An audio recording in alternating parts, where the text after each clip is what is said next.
आप सबों का सिविलियंस में स्वागत है। जैसा कि हम सभी जानते हैं जेपीएससी प्रीलिम्स एग्ज़ाम का पेपर 1 उसमें आपका 15 क्वेश्चन जो है मिसलेनियस सेक्शंस का है, जिसमें से मिसलेनियस का एक सब टॉपिक है आपका मानवाधिकार। और यहाँ से आपका 1 से 2 क्वेश्चन पूछने की प्रबल संभावना है। मानवाधिकार का मतलब होता है मानव का अधिकार जो उसे जन्म से प्राप्त होता है। तो ऐसे सभी अधिकार जो उनको जन्म से प्राप्त होते हैं मानवाधिकार के कैटेगरी में आता है, जैसे कि जीवन जीने का अधिकार, स्वतंत्रता का अधिकार, ये सभी आपका मानवाधिकार के अंतर्गत आएगा। और मानवाधिकार को विश्व में मान्यता प्राप्त है। तो ये दो चीज़ आपको याद रखना है, जन्म से प्राप्त होता है और विश्व में इसको मान्यता प्राप्त है। और मानवाधिकार की जो सार्वभौमिक घोषणा हुई थी वो 10 दिसंबर 1948 को, इसलिए 10 दिसंबर के दिन मानवाधिकार दिवस मनाया जाता है। और जो सार्वभौमिक घोषणा हुई थी वो आपका संयुक्त राष्ट्र की तीसरी बैठक जो कि पेरिस में आयोजित की गई थी, इसी बैठक में सार्वभौमिक घोषणा का सार्वभौमिक घोषणा किया गया था। ये डेट आपको बहुत इंपॉर्टेंट है, आपको ये याद रखना होगा, 10 दिसंबर 1948। इस बैठक में टोटल 58 देशों ने भाग लिया था, जिसमें से 48 देश जो है वो मानवाधिकार के पक्ष में वोट किए थे, जिसमें से हमारा देश भारत भी था। और भारत देश की तरफ से प्रतिनिधित्व करने वाले थे हंसा मेहता। ये नाम आपको याद रखना है, हंसा मेहता।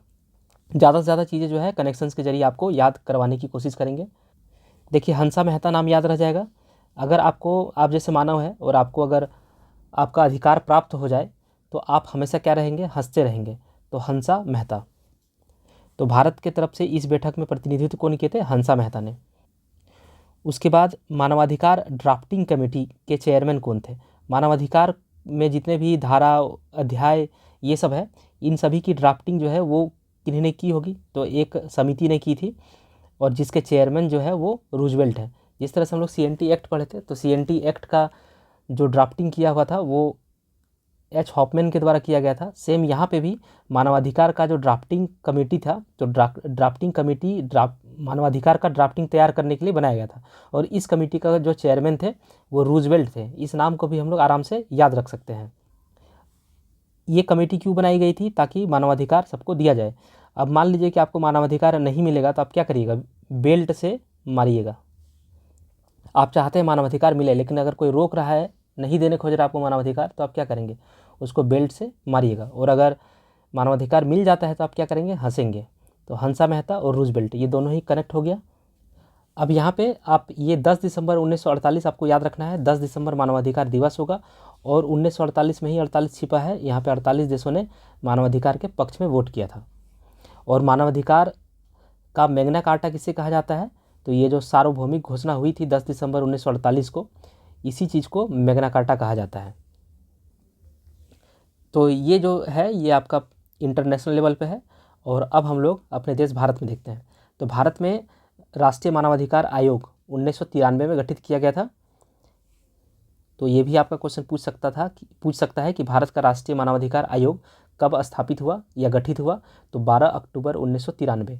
इंटरनेशनल वाला क्या है, तो 10 दिसंबर 1948।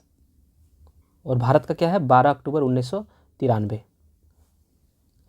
और भारत का राष्ट्रीय मानवाधिकार आयोग जो है उसकी स्थापना 1993 में जो हुई थी, ये संसद के द्वारा बनाए गए एक कानून के तहत, मतलब अधिनियम के तहत किया गया था।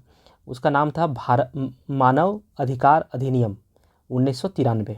तो ये नाम आपको याद रखना है, मानव अधिकार अधिनियम 1993।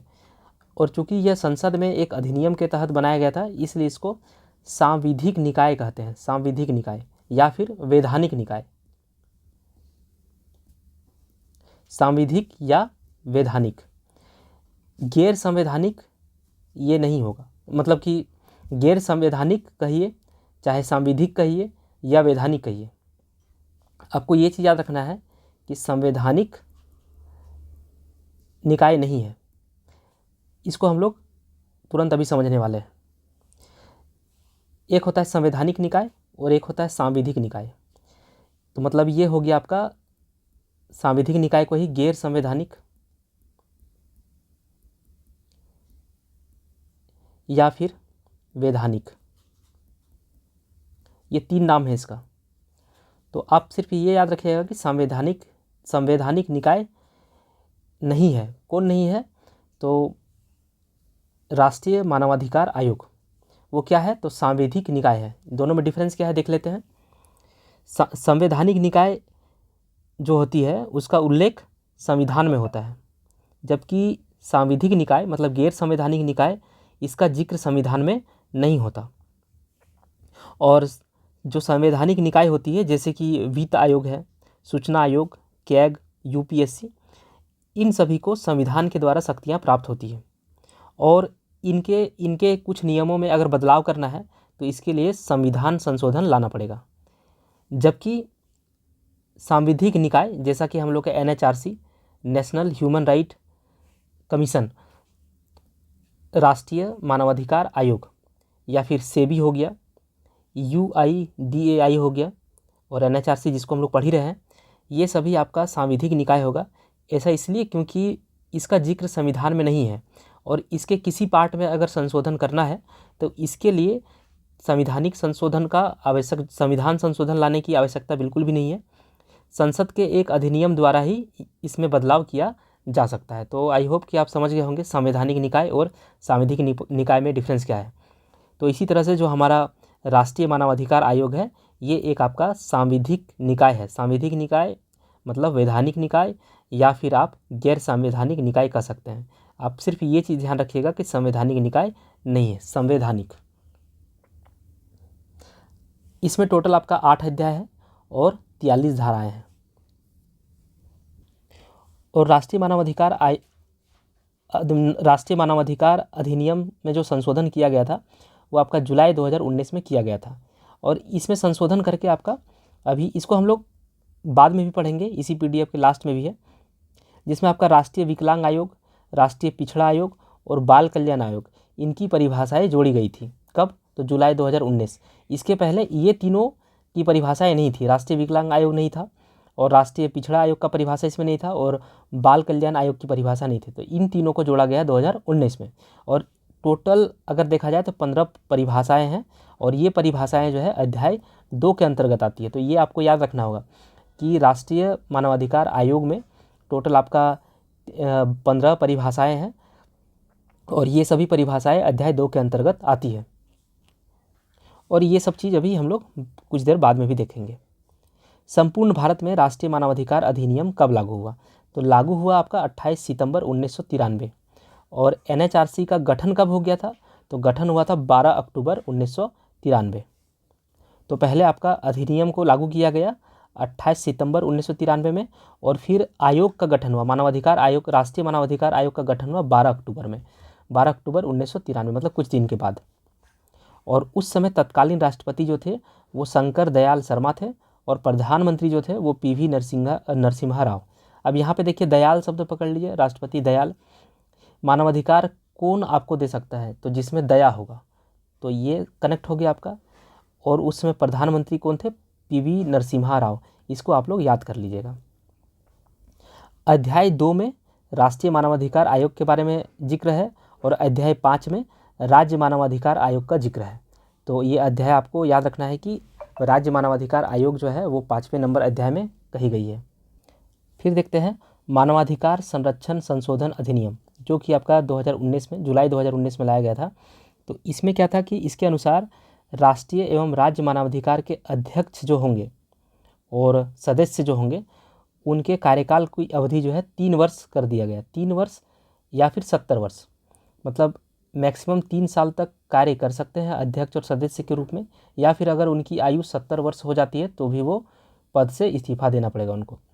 पहले क्या था? तो पहले था 5 वर्ष और 70 वर्ष, मतलब मैक्सिमम 5 साल तक सर्विस कर सकते हैं इस आयोग में, और या फिर अगर उनकी उम्र 70 से ज़्यादा हो गई तो उस समय वो रिटायर कर जाएंगे। मतलब इन दोनों में से कोई भी पहले हो जाए। तो पहले था 5 वर्ष या फिर 70 वर्ष और अब जो है वो 3 वर्ष या फिर 70 वर्ष है। ये राज्य मानवाधिकार आयोग में भी है और आपका राष्ट्रीय मानवाधिकार आयोग में भी यही आपका कार्यकाल अवधि है। 2019 के पहले क्या होता था कि राष्ट्रीय मानवाधिकार आयोग के जो अध्यक्ष होते थे वो आपका सर्वोच्च न्यायालय के, मतलब कि सुप्रीम कोर्ट के सिर्फ और सिर्फ मुख्य न्यायाधीश ही हो सकते थे। लेकिन 2019 में जो संशोधन हुआ उसमें ये पॉइंट जोड़ा गया कि सर्वोच्च न्यायालय के मुख्य न्यायाधीश तो हो ही सकते हैं, साथ ही साथ सर्वोच्च न्यायालय के कोई अन्य न्यायाधीश भी हो सकते हैं, लेकिन क्या होने चाहिए, सेवानिवृत्त या फिर कार्यरत, कोई भी नहीं। कार्यरत वाला जो पॉइंट है वो आपका राज्य मानवाधिकार आयोग में यहाँ पे सेवानिवृत्त है, सेवानिवृत्त न्यायाधीश या फिर सेवानिवृत्त मुख्य न्यायाधीश, मतलब रिटायर्ड न्यायाधीश या फिर रिटायर्ड मुख्य न्यायाधीश।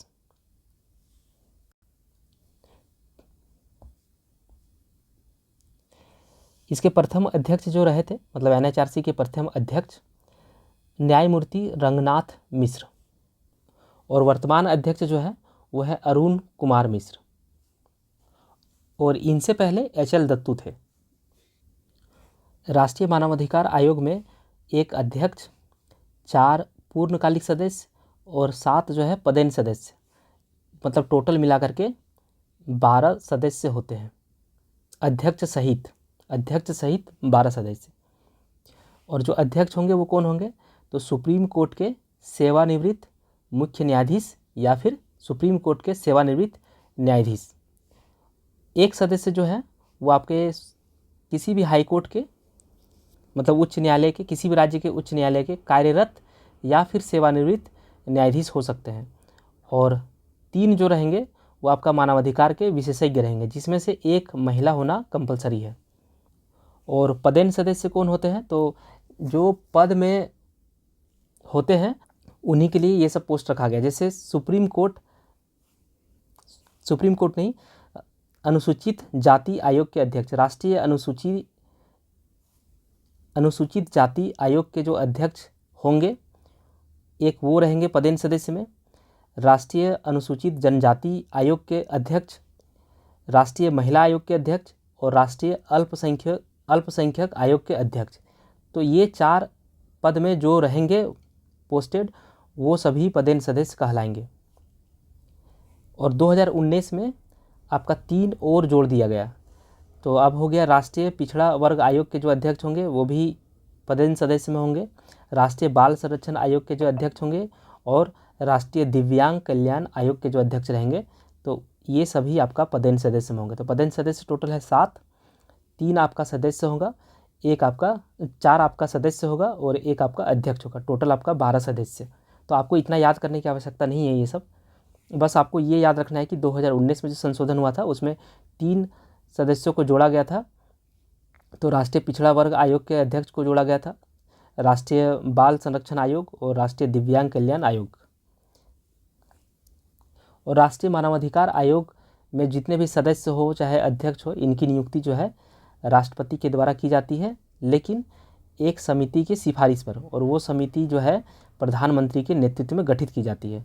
और ये टोटल आपका 6 सदस्यीय समिति होता है, जिसमें से एक प्रधानमंत्री होंगे, एक आपका राष्ट्र के गृह मंत्री होंगे, फिर आपका लोकसभा अध्यक्ष, राज्यसभा के उपसभापति, लोकसभा के विपक्षी नेता और राज्यसभा के मुख्य विपक्षी नेता। तो ये 6 लोग होते हैं और इनकी सिफारिश पर राष्ट्रपति जो है एनएचआरसी के अध्यक्ष और सदस्यों की नियुक्ति करते हैं। राष्ट्रीय मानवाधिकार आयोग का जो मुख्यालय है वो आपका न्यू दिल्ली में है। फिर हम लोग पढ़ेंगे अभी झारखंड राज्य मानवाधिकार आयोग, जिसका गठन 17 जनवरी 2011 में हुआ था, और ये डेट आपके लिए काफ़ी इम्पोर्टेंट है। उधर क्या डेट था आपका, 10 दिसंबर 1948। और अगर राष्ट्रीय मानवाधिकार आयोग की बात करें तो राष्ट्रीय मानवाधिकार अधिनियम कब लागू हुआ था, तो 28 सितंबर 1993। और अगर गठन की बात करें, मतलब आयोग का गठन, एनएचआरसी राष्ट्रीय मानवाधिकार आयोग का गठन ये हुआ था आपका 12 अक्टूबर 1993। और झारखंड राज्य में मानवाधिकार आयोग का गठन हुआ 17 जनवरी 2011। पहला अध्यक्ष जो थे वो नारायण राय। तो मानवाधिकार देने वाले कौन है, नारायण राव, यहाँ मतलब यहाँ के पहला अध्यक्ष, जो कि राजस्थान हाई कोर्ट के मुख्य न्यायाधीश रहे थे। और प्रथम सदस्य कौन थे, तो लक्ष्मण उरांव। तो ये देखिए, नारायण राय ये भी भगवान का नाम है, लक्ष्मण उरांव ये भी भगवान का नाम है। और उधर हम वर्तमान प्रधानमंत्री देखे थे पीवी नरसिम्हा राव, तो नरसिम्हा तो नरसिंह भगवान, तो ये तीनों जो है भगवान का नाम है, और इसीलिए ये लोग मानवाधिकार लागू करेंगे। आप बस मन में ये चीज़ ध्यान रखिएगा। और यहाँ पे आपका एक अध्यक्ष सहित 3 सदस्य होते हैं। जैसे कि राष्ट्रीय मानवाधिकार आयोग में अध्यक्ष सहित 12 सदस्य होते हैं, तो आपका झारखंड राज्य में अध्यक्ष सहित 3 सदस्य होंगे। अध्यक्ष कौन होंगे? तो किसी भी राज्य के हाईकोर्ट के कोई भी सेवानिवृत्त मुख्य न्यायाधीश। और एक मेंबर और कौन होंगे? तो हाईकोर्ट का सेवारत या फिर सेवानिवृत्त, मतलब कार्यरत या फिर सेवानिवृत्त रिटायर्ड न्यायाधीश भी हो सकते हैं, या फिर राज्य में कोई भी एक जिला न्यायाधीश जिसके पास न्यायाधीश के रूप में न्यूनतम 7 वर्ष का अनुभव प्राप्त हो। और एक मेंबर कौन हो सकते हैं? तो जिनके पास व्यावहारिक अनुभव या फिर ज्ञान हो। तो ये आपका राज्य मानवाधिकार आयोग जो है, इसमें टोटल 3 सदस्य होते हैं अध्यक्ष के सहित। अभी आपका कार्यकारी अध्यक्ष कौन है? संतोष कुमार सतपथी। और मणिपुर के रिटायर्ड जस्टिस जो है RR प्रसाद, ये अभी अध्यक्ष बनने वाले हैं। तो ये नाम आपको याद रखना है और ये भी नाम याद रखना है। तो आप सिर्फ ये याद रखिए, सतपथी और इधर प्रसाद।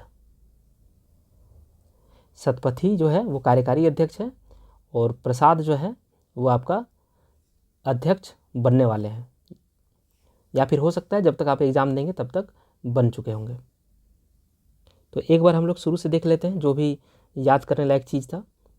जन्म से प्राप्त होता है, विश्व में मान्यता है।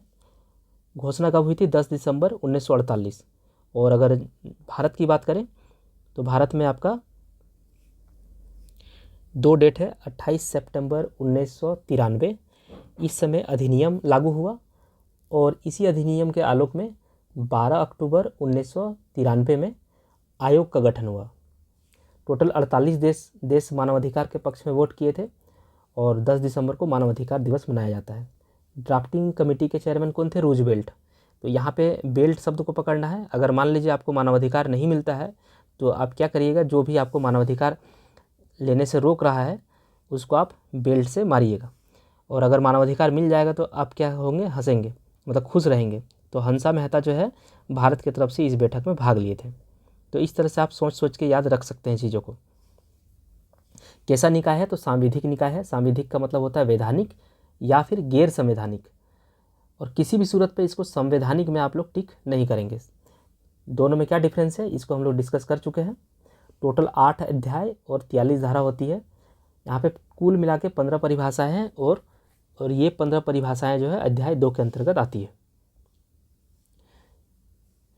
तत्कालीन राष्ट्रपति कौन थे? दयाल शर्मा, दयालु। और प्रधानमंत्री कौन थे? तो भगवान का नाम है कि नहीं? भगवान का नाम नरसिम्हा, तो PV नरसिम्हा राव।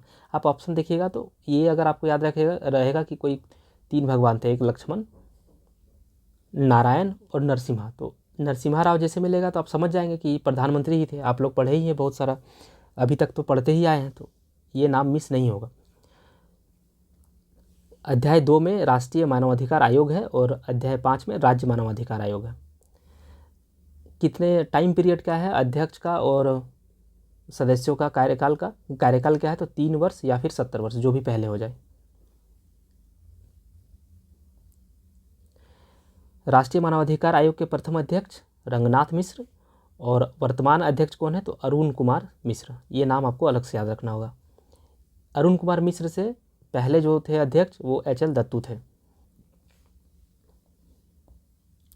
2019 में जो संशोधन हुआ तो उसमें आपका राष्ट्रीय पिछड़ा वर्ग आयोग के अध्यक्ष को जोड़ा गया, राष्ट्रीय बाल संरक्षण आयोग के अध्यक्ष को जोड़ा गया और राष्ट्रीय दिव्यांग कल्याण आयोग के अध्यक्ष को जोड़ा गया। किसमें? पदेन सदस्य में। अभी पदेन सदस्य कितने हैं? 7। और नियुक्ति कौन करते हैं इन सभी अध्यक्ष और सदस्यों का? तो राष्ट्रपति करते हैं। तो प्रधानमंत्री के नेतृत्व में एक समिति गठित की जाती है 6 सदस्यीय, तो उन्हीं के सिफारिश में। और झारखंड राज्य मानवाधिकार आयोग 17 जनवरी 2011 में गठित हुआ है। पहला अध्यक्ष नारायण राय, प्रथम सदस्य लक्ष्मण उरांव। कार्यकारी अध्यक्ष की बात करें तो सतपथी, और अगर अभी जो होने वाले हैं, बनने वाले हैं, वो है RR प्रसाद। तो बस आपको इतना ही याद रखना है। और झारखंड राज्य मानवाधिकार आयोग के अध्यक्ष और सदस्यों की जो नियुक्ति होगी वो किनके द्वारा की जाएगी, राज्यपाल के द्वारा की जाएगी, लेकिन एक समिति के सिफारिश पर। और वो समिति किसके नेतृत्व में गठित की जाएगी, मुख्यमंत्री के। इसमें आपका कौन कौन हो सकते हैं, मुख्यमंत्री, गृह मंत्री, जैसे वहाँ पे था आपका नेशनल वाले में NHRC में, सेम टू सेम यहाँ पे भी है। वहाँ पे लोकसभा और राज्यसभा दोनों होता था, तो लोकसभा के भी अध्यक्ष होते थे और राज्यसभा के भी अध्यक्ष होते थे। लेकिन झारखंड में विधानसभा है सिर्फ, तो सिर्फ विधानसभा के अध्यक्ष हो गए और विधानसभा के विपक्ष का नेता हो गया। और वहाँ पे भी क्या था, लोकसभा के विपक्ष के नेता और राज्यसभा के भी मुख्य विपक्ष के नेता थे, तो सेम है। और जहाँ पे जिन राज्य में विधान परिषद होते हैं वहाँ पे विधान परिषद का अध्यक्ष और विधान परिषद का जो मुख्य विपक्षी नेता है वो। तो इस तरह से इसका संगठन होता है। और मानवाधिकार में इससे बाहर क्वेश्चन पूछने की संभावना बहुत कम है। आप लोग 1 से 2 बार वीडियो को देखिए, चीज़ें याद हो जाएगी। और PDF जो है टेलीग्राम में शेयर कर दिया गया है, 1 से 2 बार टेलीग्राम PDF भी पढ़ लीजिए, आपका काम बन जाएगा 1 से 2 क्वेश्चन वाला। मतलब आधा घंटा की मेहनत में आपका 1 से 2 क्वेश्चन तैयार हो जाएगा। तो मिलते हैं हम लोग नेक्स्ट वीडियो में, तब तक के लिए धन्यवाद।